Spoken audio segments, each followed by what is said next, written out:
우리에게 하나님 주시는 하나님의 말씀 에베소서 4장 30절 말씀이죠. 에베소서 4장 30절 말씀. 에베소서 4장 30절 말씀. 우리 한 절밖에 되지 않으니까 우리 큰 목소리 읽어도 될 것 같습니다. 에베소서 4장 30절 말씀. 우리 한 목소리로 읽도록 하겠습니다. 시작. 하나님의 성령을 근심하게 하지 말라. 그 안에서 너희가 구원의 날까지 인치심을 받았느니라. 아멘. PPT 준비된 거는 맞죠? 네, 맞습니다. 네. 자, 여러분, 오늘 제목은 성령을 근심하게 하지 말라. 성령의 근심에 대해서 유일하게 성경에서 다루고 있는 구절이에요. 그래서 이 구절이 너무 중요한 구절인데요. 여러분, 최근에 근심 그러면 우리 근심이란 말은 잘 안 쓰니까 걱정이란 말로 좀 바꿔볼게요. 여러분 정말 걱정해 본 적 있어요? 내 문제 때문이 아니라 누가 걱정이 돼가지고 막 잠이 안 올 정도로 너무 걱정이 됐던 경우 있나요? 아니 반대로 어떤 분이 여러분 때문에 너무 걱정해가지고 야 내가 너가 걱정이 돼서 야 잠이 안 오더라. 혹시 그런 피드백을 받아본 적이 있으신지 모르겠어요. 여러분 누구를 걱정하죠? 잘 생각해 보십시오. 여러분 사랑의 반대말은 미움이 아니라 무관심이잖아요. 맞습니다. 여러분의 마음을 진짜 걱정하게 만드는 누군가가 있다면 사실 여러분을 누가 가장 많이 걱정하죠? 여러분의 부모님입니다. 뭘까요? 여러분의 부모님만큼 여러분을 사랑하는 사람은 없다는 거죠. 마찬가지입니다. 가만히 생각해 보십시오. 여러분의 그 사람이 너무 걱정이 돼가지고 밥도 못 먹겠고 잠도 안 온다. 그냥 보통 사람일까요? 여러분이 진짜 사랑하는 사람이죠. 그러니까 제가 이 서론에 성령을 근심케 하지 말라 그러면 막 되게 뭐랄까 되게 막 성령이 근심시켜 드리면 혼나나? 야 큰일 나겠네. 이 정도가 아니라 여러분 그 근심의 그 의도가 뭐라는 거죠? 여러분을 사랑하기 때문에 근심한다라고 하는 이 부분을 먼저 생각하시고 들어갔으면 좋겠습니다. 자, 오늘 본문 계속 펴주세요. 오늘 본문 문맥적 정황에서 봐야 되는데 이게 어떤 문맥에서 이 성령의 근심이 나왔는지를 살펴봐야 됩니다. 자, 4장 25절에 보면요, 자, 거짓을 버리고 각각 그 이웃과 더불어 참된 것을 말하라. 이제 말에 대해서 이야기합니다. 26절에 보면 분을 내어도 죄를 짓지 말라.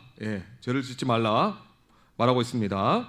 그리고 27절에 보면 마귀에게 틈을 주지 말라. 그리고 28절에 도둑질하지 말라. 그리고 구제하고 손으로 수고하여 선한 일을 해라. 이렇게 말하고 있습니다. 마지막으로 29절에 뭐가 있죠? 무릇 더러운 말은 너희 입 밖에도 내지 말고 말 조심하라는 거죠. 그리고 어떤 말을 하라고 그러십니까? 덕을 세우는 데 소용되는 대로 선한 말을 하여 듣는 자에게 은혜를 끼치게 하라. 그러면서 계속적으로 우리 말 조심과 우리 삶에 대해서 얘기해야 될 것 같은데 갑자기 뜬금없이 30절이 등장하면서 갑자기 하나님의 성령을 근심하게 하지 말라라고 얘기하고 또 31절에 보면 악독과 노함과 분냄과 비방하는 것을 버려라. 32절에 보면 친절하게 불쌍히 여기고 용서해라. 이런 말을 하는데 갑자기 이 모든 우리의 실제적인 도덕과 윤리와 우리의 삶에 대해서 얘기를 하면서 어떻게 보면 뜬금없어 보이는 성령의 근심하심이 등장하고 있다라고 하는 것입니다. 여러분 이것이 기독교적 삶의 독특성이고 특별함입니다. 여러분 우리가 이 성령의 근심하심을 생각하지 않으면요, 위에서 말했던 거짓말하지 말라, 가난한 사람을 도와줘라, 비방하는 말을 하지 말라, 용서해라 이런 것들은 성경에만 나오는 내용이 아니죠. 명심보감, 도덕, 윤리, 얼마든지 교과서에서 발견할 수 있는 말이에요. 거짓말하지 말라고 여러분 유치원 때부터 배웠잖아요. 그러나 성경의 삶의 독특성은 이 모든 우리 삶에 대한 구체적인 삶에 대해서 무언가를 제시하면서 성령의 근심이 있기 때문에 그렇게 살면 안 돼. 성령의 근심을 느끼기 때문에 너희들 이렇게 살아야 돼라고 하는 성령을 떠나서 우리가 성도의 삶을 말할 수 없다라고 하는, 쉽게 말하면 거짓말하지 말고 더러운 말을 입 밖에 내지 말고 그런 말을 하지 말아야 되는 이유가 그것이 성령을 근심시켜 드리기 때문이라는 거죠. 반대로 너희들이 성령의 근심을 깨달았으면 그렇게 살면 안 돼, 잘못된 삶을 살면 안 돼라고 우리의 삶을 바로잡을 수 있도록 그 근거로 성령의 근심하심을 증거하고 있다라고 하는 거죠. 그 다음 페이지. 그러니까 성경은 그냥 그런 삶을 살면 안 돼, 이런 기준에 있는데 이 기준에 부합한 삶을 살아야지 이 기준을 떠나면 안 돼라고 제시하지 않습니다. 니네들이 그렇게 거짓말하고 나쁜 삶을 살면 너네들한테 득될 것이 없어 라고 우리 삶에 돌아오는 혜택이나 유익에 대해서 말하면서 그것을 처세술처럼 그렇게 행동하면 너희들이 세상 사람들에게 성공하고 사랑받을 거니까 결국 너의 유익을 위해서 그런 거야 라고 호소하지도 않습니다. 성경의 삶의 권면은 우리 자신의 체험, 우리로부터 시작되지 않고요. 그 다음 페이지. 성령은 우리 삶의 중심에 성령, 하나님 영광, 하나님, 성령은 삼위일체 중에 하나님이시죠. 너희들이 그렇게 살아야 되는 것은 너희들의 경험과 너희들의 유익과 너희들의 중심이 어떤 것이 아니라 하나님이 너희의 삶의 중심에 있었어야. 너희들이 거룩한 삶, 성화의 삶을 살아가는 것은 하나님께서 너희들을 위해서 어떤 마음을 품고 있기 때문에 하나님의 우리를 향한 마음과 생각 때문이지, 하나님의 중심이 있기 때문이지 우리 자신이 중심이 되어서는 안 된다라고 하는 거죠. 성령을 근심시키면 안 되기 때문에 그런 삶을 살면 안 돼라고 말한 것입니다. 그 다음 페이지. 그래서 여러분, 이 성도의 성화의 삶에 있어서 두 가지가 필요한데, 첫 번째는 예수 그리스도의 보혈로 말미암아 죄 씻음을 받고 하나님의 자녀가 되었다라고 하는 분명한 정체성과 더불어 그 성령이 우리 안에 인격으로 내주하고 계시다라고 하는 것을 명심해야 되는 거죠. 그리스도의 영이 없으면 그리스도의 사람이 아니라 뭘까요? 우리가 예수 믿는 사람이라면 그리스도의 영이 우리 안에 있다는 것입니다. 너희가 하나님의 성전인 것과 하나님의 성령이 너희 안에 계신 것을 알지 못하느냐? 너희들이 성령이 너희 안에 있다라고 하는 것을 알지 못하면 성령의 전답게 거룩하게 삶을 살아갈 수가 없다라고 하는 것입니다. 성령이 우리 안에 계시고 우리 몸은 성령이 거하시는 장소, 곧 거룩하신 분이 계시기 때문에 대통령이 살면 청와대가 되는 것입니다. 미국 대통령이 살면 백악관이 되는 것입니다. 그러나 하나님의 성령이 우리 안에 있으면 우리 뭐가 된다고요? 성전, 홀리 템플이 되는 것입니다. 이것을 믿고 확실하게 인정하는 사람이 진짜 거룩한 삶을 살아가는 것입니다. 그 다음 페이지. 여러분, 왜 성령님이 근심하실까요? 하나님은 자존하시는 분이시고요, 스스로 계시는 분이에요. 그 말은 어떤 피조물에게 의존하거나 영향을 받지 않으신다라고 하는 거죠. 그렇죠? 누군가 어떤 일을 한다고 해서 우리는 세상에 일어나는 일들을 보면 영향을 받잖아요. 영향을 받습니다. 어떨 때 기분 나쁘기도 하고, 어떻게 저럴 수 있지? 그리고 여러 가지 어떤 영향을 받고 세상에 의존을 합니다. 그러나 우리는 때로 화도 내고 힘들어하기도 하고 어떻게 그럴 수가 있나 그러지만 하나님은 전혀 영향을 안 받으신 분이에요. 그 말은 누가 강아지는 짖어도 개는 달리는 것처럼 사람들이 무슨 말을 해도 하나님은 전혀 영향을 안 받으시는 분이에요. 그러나 그 모든 것 밖에 계신 분이죠. 그런데 놀랍게도 그 다음 페이지에 우리의 구원을 위해서 하나님이 자신의 아들 예수님을 보내셔서 인간의 몸을 입은 성육신 하신 것처럼 놀랍게도 성령님께서는 우리 안에 계셔서 아무런 영향 받으실 필요가 없으신 그분이 우리 안에 들어오셔서 우리 수준에 맞게 반응해 주시는 거죠. 그래서 우리의 구원과 구속을 위해서 우리 안에 계시기 때문에 성령님께서는 우리와 관계를 맺으셨기 때문에 근심하고 낙담시키는 것이 가능하다는 것입니다. 이게 얼마나 놀랍습니까? 하나님은 근심하실 필요가 없는 분이신데 근심하기로 하신 거예요. 왜? 혼내려고? 우리 사랑하시니까. 그런 관계를 맺어요. 우리는 어떤 관계냐면 성령님을 근심시켜 드릴 수 있는 관계라니까요. 여러분의 어떤 행동이 대한민국 대통령을 근심시켜 드릴 수 있다면 부담스러울 수도 있지만 얼마나 좋아요. 근데 대통령과 비교도 되지 않고 미국 대통령과 비교도 되지 않는 천지를 창조하신 하나님을 여러분이 근심시켜 드릴 수 있다? 놀라운 거죠. 그 다음 페이지.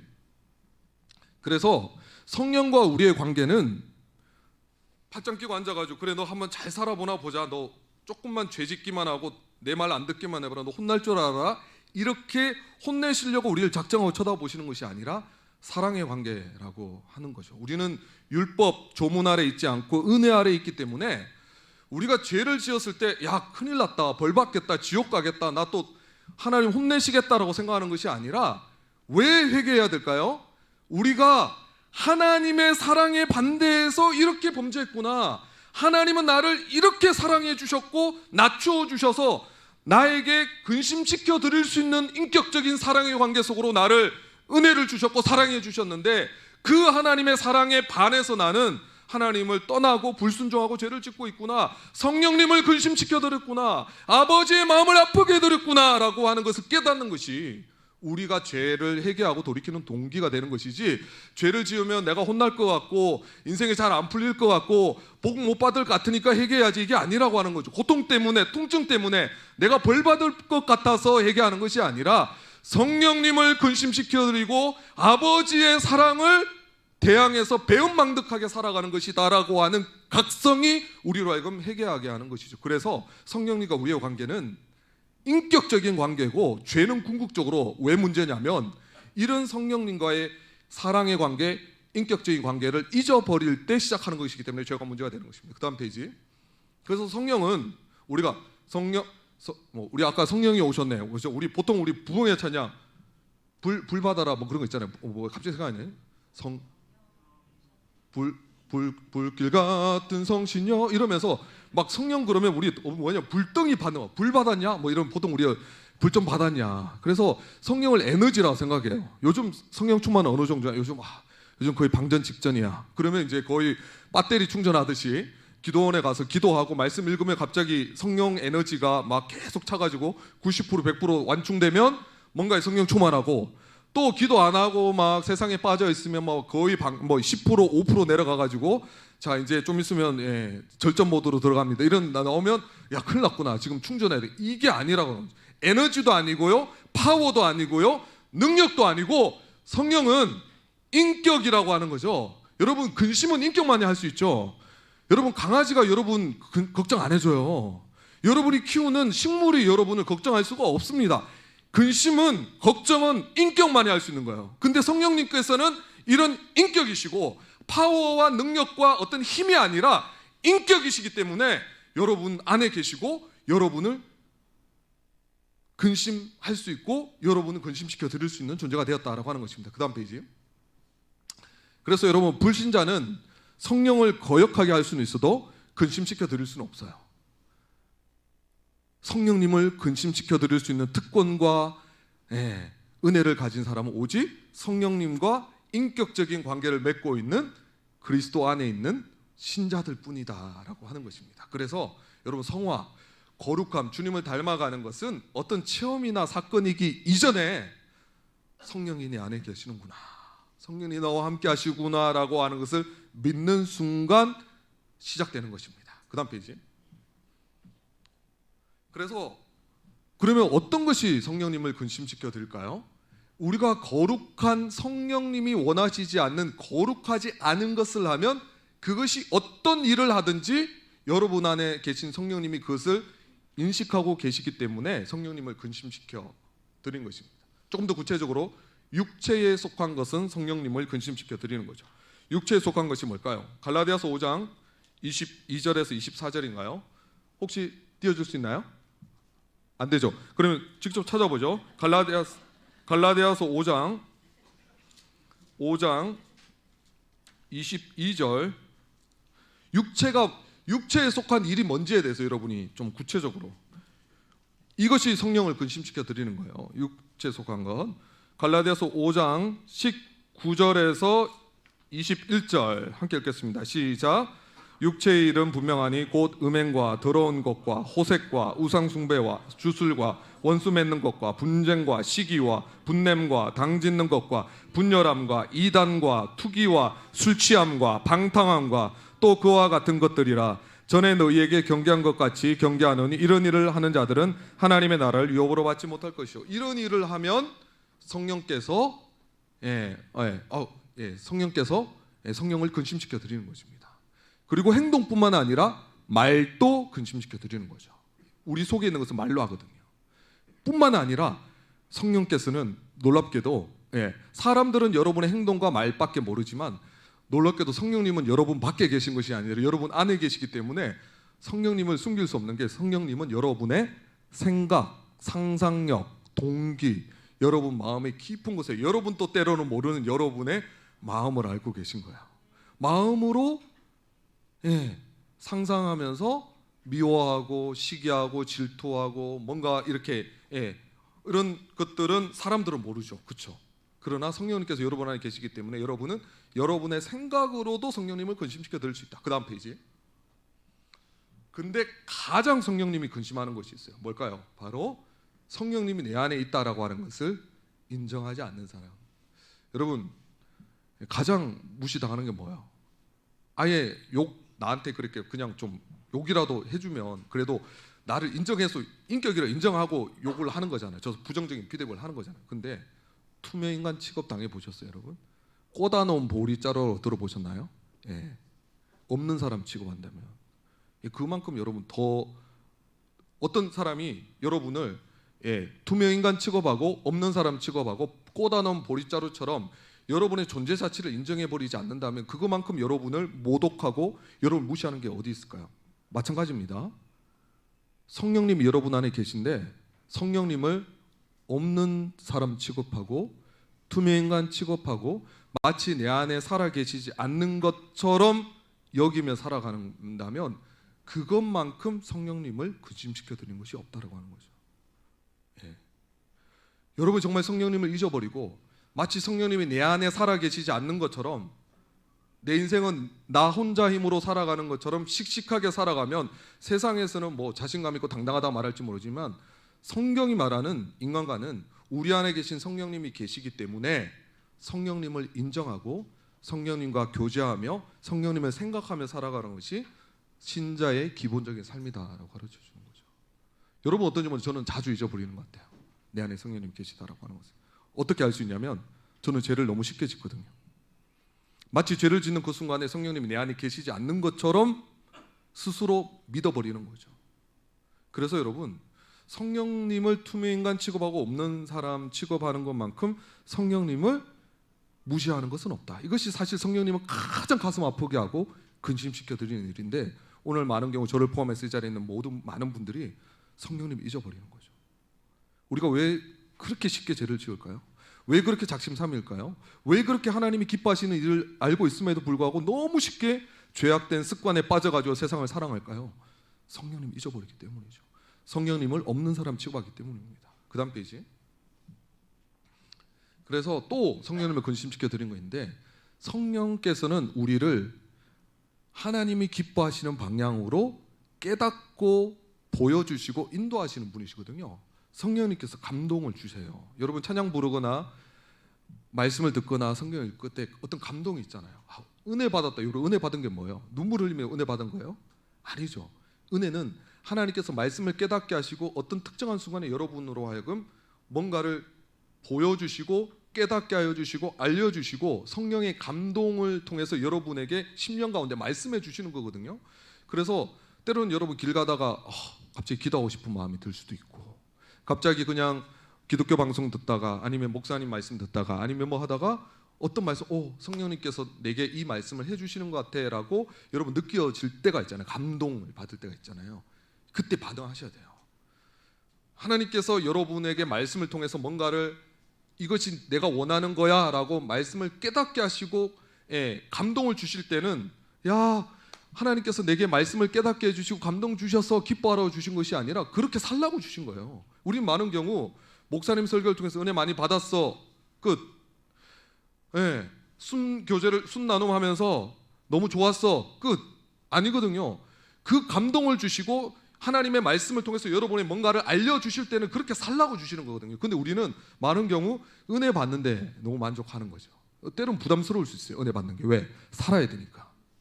그래서 여러분 각성케 하시고 깨닫게 하여 주시고 보여주시고 인도해 주셨음에도 불구하고 여러분이 반응하지 않으면요 성령님은 근심시켜 드리는 거죠. 여러분 갑자기 여러분 말씀 잘 읽지도 않는데 갑자기 어느 날 갑자기 말씀을 읽고 싶다. 그때 반드시 말씀 읽으셔야 돼요. 은혜를 여러분 기도 거의 잘 안 하시잖아요. 근데 갑자기 오늘 진짜 기도하고 싶다.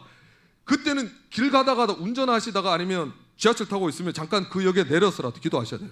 그리고 그게 쉽게 일어나지 않습니다. 갑자기 기도하고 싶거나 말씀을 읽고 싶거나 누군가 생각이 나거나 저 사람을 기도해야 되겠다는 생각이 드는 거, 그거 우리의 육신의 반응으로 생각나지 않거든요. 우리가 얼마나 사랑이 많다고 갑자기 누군가 생각하고 기도하고 싶은 마음이 들겠어요. 그럴 때는 성령께서 감동을 주시는 거거든요. 말씀을 읽고 싶거나 기도하고 싶거나 찬양 부르고 싶다거나 누군가가 생각이 난다거나 누군가에게 전도해야 되겠다고 생각이 든다거나 누군가에게 위로의 말을 던져야 되겠구나라고 어떤 감동을 딱 주셨을 때는 너무 부끄러울 것 같은데 일단은 해보십시오. 놀랍게도 성령께서 감동을 주셔서 여러분이 순종하면요, 여러분 생각지도 않았던 반응을 주실 거예요. 갑자기 누가 생각이 나가지고 그 사람 전화해 보십시오. 갑자기 그냥 네가 생각이 나서 기도하고 싶은 마음이 줘서 기도 딱 했어. 그러면 어떤 일을 하십니까? 내가 진짜 이번 주에 너무 인생 바닥이었는데 너 전화 한 통 때문에 내가 다시 한번 회복됐어. 예. 제가 목회자로서 저도 모든 사람을 신방할 수 없고 모든 사람 연락할 수 없어요. 근데 어떨 때 유독 생각나시는 분이 있어요. 그래서 전화하거나 톡을 보내거나 이렇게 하면 목사님 제 상황을 어떻게 아셨어요? 제가 너무 기도가 필요했는데 목사님이 그렇게 전화해 주시고 찾아와 주시니까 너무 좋았어요.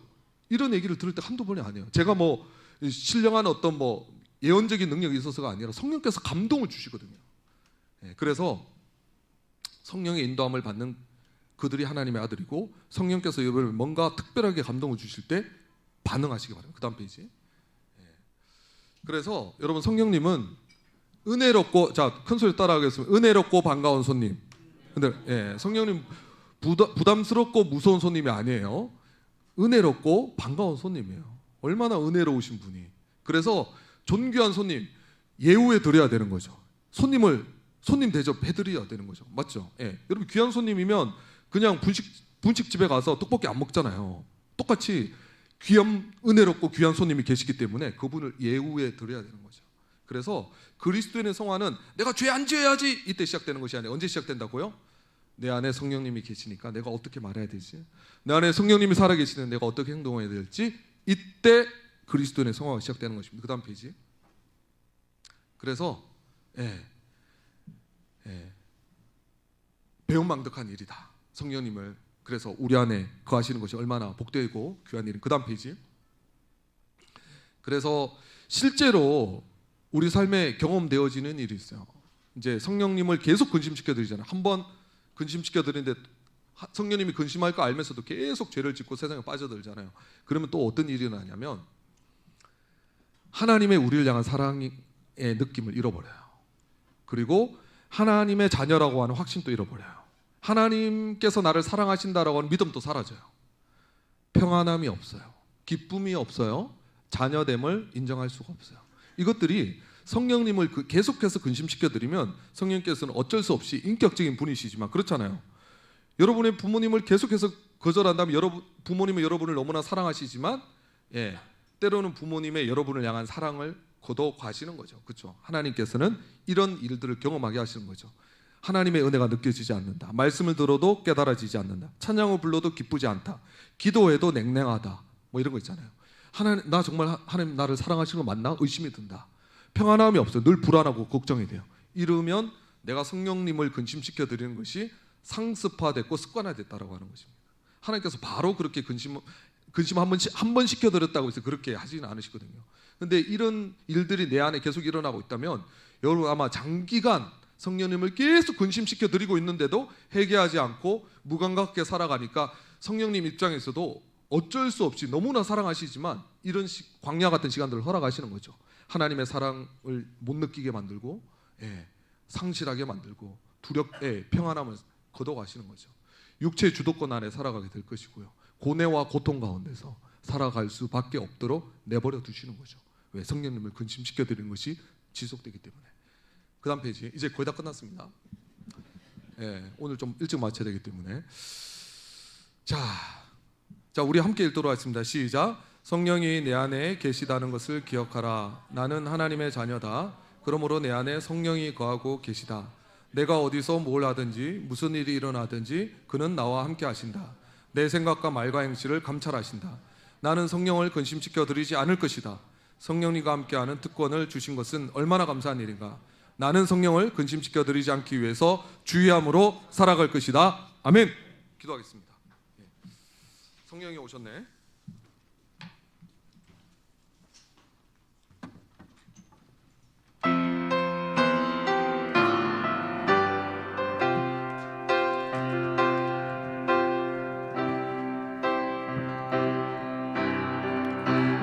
시절 지날 때 깊은 한숨 내쉴 때 그런 풍경 보시며 탄식하는 분 있네. 고와 같이 너희를 버려두지 않으리. 내가 너희와 영원히 함께하리라. 억눌린 자 갇힌 자 억눌린 자 갇힌 자 자유함이 없는 자 피난처가 되시는 성령님 계시네. 주의 영이 계신 곳에 참 자유가 있다네. 진리의 영이신 성령이 오셨네. 성령이 오셨네. 성령이 오셨네. 내 주에 보내신 성령이 오셨네. 우리 인생 가운데 친히 찾아오셔서 그 나라 꿈꾸게 하시네. 성령이 오셨네. 성령이 오셨네. 내 주에 보내신 성령이 오셨네. 우리 인생 가운데 친히 찾아오셔서 그 나라 꿈꾸게 하시네. 성령이 오셨네. 성령이 오셨네. 성령이 오셨네. 내 주에 보내신 성령이 오셨네. 우리 인생 가운데 지금 찾아오셔서 그 나라 꿈꾸게 하시네. 저 말씀 생각하시면서 기도하실 때 여러분 오늘 말씀 들으시면서 여러분의 어떤 말과 생각과 행동으로 성령님을 근심시켜 드렸겠구나라고 하는 여러분 마음에 찔림이 있다면 그 찔림을 가지고 주님 앞에 나아갑시다. 성령님이 내 안에 계시고 성령님이 살아계시고 나와 맞추어 주셨고 낮아지셨고 내게 성령님을 근심시켜 드릴 수 있는 그런 관계로 나를 사랑하시고 아껴주셨는데 하나님 끊임없이 그 영역에 있어서 성령님을 근심시켜 드렸습니다. 성령님 긍휼히 여겨주시고 불쌍히 여겨주시고 돌이키게 하여 주시옵소서. 성령님의 가슴을 아프게 해드리고 아버지의 마음을 아프게 해드리는 이 마음이 나로 하여금 돌이키게 하여 주시고 그 죄를 버리게 하여 주시고 주님 앞에 돌아갈 수 있도록 인도하여 주십시오. 특별히 성령님을 인정하지 못했던 성령님을 망각하며 살아갔던 나의 죄를 용서해 주십시오. 성령님을 인정하고 성령님을 믿음으로 영접하고 고백하며 살아가겠습니다. 그런 삶이 되게 하여 주시옵소서. 이 기도 제목으로 주님 이름 부르고 간절히 한번 기도하시겠습니다. 주여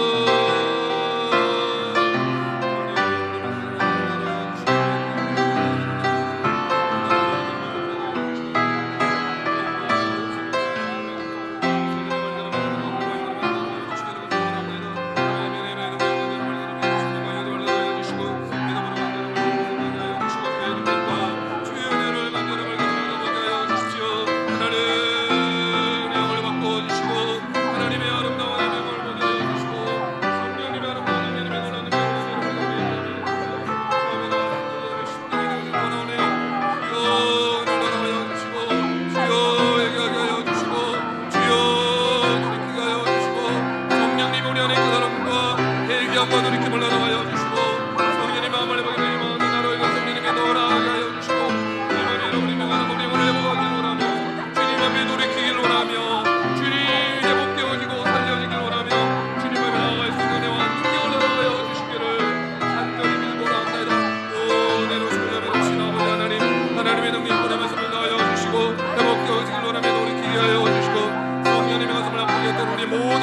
근심으로부터 돌이키게 하여 주시고 회개하게 하여 주시고 하나님의 살아계심을 저들의 발견하며 영원한 하나님의 받은 하시고 성령님을 다시 한번 내게 모셔드리며 찬양하며 믿음으로 고백하며 살아가는 저들의 인생이 되어지도록 인도하여 주시기를 간절로랍니다.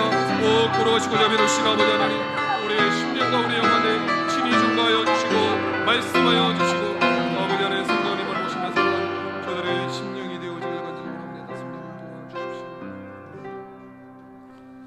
하나님 아버지, 우리가 무엇이간데 성령님을 근심시켜 드릴 수 있는 특권과 은혜를 허락해 주셨습니까? 오늘 또 말할 수 없는 탄식으로 우리를 왜 중보하시며 우리가 깨닫고 돌아오기를 기다리시는 성령님의 그 근심하시는 그 표정과 그 마음을 사랑하는 우리 브릿지 멤버 이 자리에 있는 형제 자매들에게 보여주시고 깨닫게 하여 주시고 알려주셔서 그것이 내게 고통스럽기 때문이 아니라, 그것이 어렵기 때문이 아니라, 아프고 힘들기 때문이 아니라, 그것이 성령님을 근심시켜 드리고 아버지의 마음을 아프게 해드리고 말할 수 없는 탄식으로 우리를 기도하게 하시는 아버지의 성령님의 우리를 향한 사랑과 은혜를 깨달아서 주님 죄의 자리에 머물지 않게 하여 주시고 돌이키게 하여 주시고 죄를 버리고 주님 앞에 성령님이 기뻐하시고 즐거워하시는 그 복된 자리로 돌이키고 돌아올 수 있는 우리 모두가 될 수 있도록 은혜 베풀어 주시옵소서. 예수 그리스도의 이름으로 기도합나이다. 아멘. 지금은 길이요 진리요 생명이신 우리 구주 예수 그리스도의 은혜와 자기 아들을 아끼지 아니하시고 우리를 내어주시고 또 성령을 우리 안에 보내주시고 우리 안에 내주하게 하시는 성부 하나님의 크신 사랑과 오늘 또 우리 안에 거하시고 내주하시고 동행 임재하시고 한 번도 우리를 떠나지 아니하시고 우리를 지켜 보호해 주시고 또 근심해 주시고 또 사랑해 주시고 오래 참아 주시는 성령의 교통감화 충만케 하심이 사랑하는 모든 형제 자매들에게 지금부터 영원토록 함께 있을지어다. 아멘.